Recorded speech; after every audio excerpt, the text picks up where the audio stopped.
Sai friends, ગુજરાતમાં NEET UG counselling 2024ની admission process ચાલુ છે. તેમાં મેડિકલ ડેન્ટલ માટે એક રાઉન્ડ કમ્પ્લીટ થઈ ગયો છે. MBBSનો સેકન્ડ રાઉન્ડ છે તેનું રિઝલ્ટ પણ આવી ગયું છે. અને તમે અહીં જોઈ શકો છો કે આયુર્વેદિક અને હોમિયોપેથીના આપણે ઓફિશિયલ વેબસાઇટ પર છીએ. ત્યાં છે 28 સપ્ટેમ્બરે તેના સેકન્ડ રાઉન્ડની જાહેરાત છે તે પણ કરી દેવામાં આવી છે. તમે અહીં જોઈ શકો છો advertisement for second online round choice filling for BAMS અને BHMS. બરાબર, આયુર્વેદિક અને હોમિયોપેથી માટે સેકન્ડ રાઉન્ડની શરૂઆત છે તે થઈ ગઈ છે. તમે અહીં ક્લિક કરી એડવર્ટાઇઝમેન્ટ જોઈ શકો છો કે કેટલી તારીખ સુધી છે તે ચોઇસ ફિલિંગ કરી શકાય છે. તો મિત્રો, તમે જોઈ શકો છો આપણી PDF છે તો ઓપન કરી છે. તેમાં અહીં તારીખ તમે જોઈ શકો છો કે 28 તારીખથી લઈ 3 તારીખ સુધી. બરાબર, 28 સપ્ટેમ્બરથી 3 ઓક્ટોબર સુધી છે તમે ચોઇસ ફિલિંગ છે તે કરી શકો છો. બપોર 2 વાગ્યા સુધી તમે તમારી ચોઇસ પર જોઈ શકો છો. અને આનું જે રિઝલ્ટ છે તે 3 તારીખે સાંજે અથવા 4 તારીખે સવારે આવશે. મોસ્ટ ઓફલી છે તે દિવસે આવી જતું હોય છે તેવી સંભાવના છે. તેથી તમારું રિઝલ્ટ છે 3 તારીખે છે મે બી છે તે આવી જશે. તમે છે આ 5 દિવસ દરમિયાન છે તમે ચોઇસ ફિલિંગ છે તે કરી શકો છો. આ ઉપરાંત તમે અહીં જોઈ શકો છો કેટલીક ઇન્સ્ટ્રક્શન છે તે આપેલ છે. તમે new added seat BAMS Ayurveda માટે આપેલ છે તે પણ તમે જોઈ શકો છો. અને નોન રિપોર્ટેડ સીટ પણ આપેલ છે. મીન્સ કે આયુર્વેદિક અને હોમિયોપેથી માટે કેટલી સીટ છે તે ખાલી છે તે પણ છે તમને જોવા છે તે મળશે. તેમજ તમે ખાસ છે કે એક વાતનું ધ્યાન રાખજો કે ફક્ત ઓલ ઇન્ડિયા કોટાની સીટ માટે મેરિટમાં સમાવેલા વિદ્યાર્થીઓને ફક્ત બીજા રાઉન્ડ સુધી પ્રવેશ આપવામાં આવશે.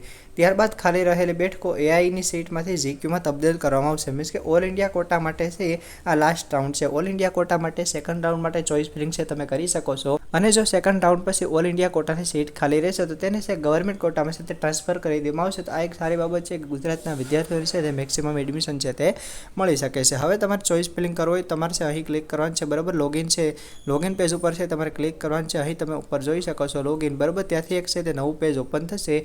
તેમાં છે તમારે કેટલીક ડિટેલ છે તે ફિલ કરવાની રહેશે.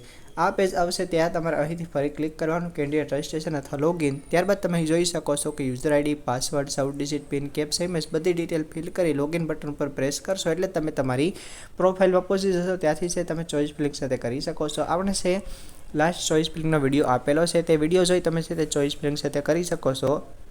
હું છે નીચે ડિસ્ક્રિપ્શનમાં તમને લિંક છે તે પ્રોવાઈડ કરી દઈ. લિંક ઉપર ક્લિક કરી વિડીયો જોઈ તમે છે ઇઝીલી ચોઇસ ફિલિંગ કરી શકો છો. બરાબર, લાસ્ટ યરનો વિડીયો છે, આ યરનો પણ વિડીયો હશે તે વિડીયો જોઈ તમે ઇઝીલી સ્ટેપ બાય સ્ટેપ છે તે ચોઇસ ફિલિંગ કરી શકો છો. આના કેટલાક રૂલ્સ એન્ડ રેગ્યુલેશન હોય છે તેની પાસે તમારે ખાસ ધ્યાનમાં રાખવાનું છે કે જો તમને સેકન્ડ રાઉન્ડમાં કોઈ નવી કોલેજમાં એડમિશન મળશે તો તમારું જે ફર્સ્ટ રાઉન્ડમાં કોલેજમાં એડમિશન મળ્યું હતું તે ઓટોમેટિકલી કેન્સલ થઈ જશે. સપોઝ કે તમને કોઈ કોલેજ Aમાં એડમિશન મળ્યું છે અને હવે સેકન્ડ રાઉન્ડમાં કોઈ કોલેજ Bમાં એડમિશન મળશે તો લાસ્ટ રાઉન્ડ એટલે કે રાઉન્ડ 1ની કોલેજ Aમાં એડમિશન મળ્યું હતું તે ઓટોમેટિકલી છે તમારું કેન્સલ થઈ જશે અને નવી કોલેજમાં એડમિશન મળી જશે. તફાવતની ફી જો ભરવા પાત્ર હશે તો તમારે ભરવાની, બાકી તમારે કોઈ પણ પ્રકારની ફી છે તે ભરવાની થતી નથી. સપોઝ કે પ્રાઇવેટ કોલેજમાં તમને ગવર્મેન્ટ કોલેજમાં મળે છે તો ગવર્મેન્ટ કોલેજની ફી છે તો ઓછી હોય છે, તેમાં છે તમારે ફી ભરવી પડતી નથી.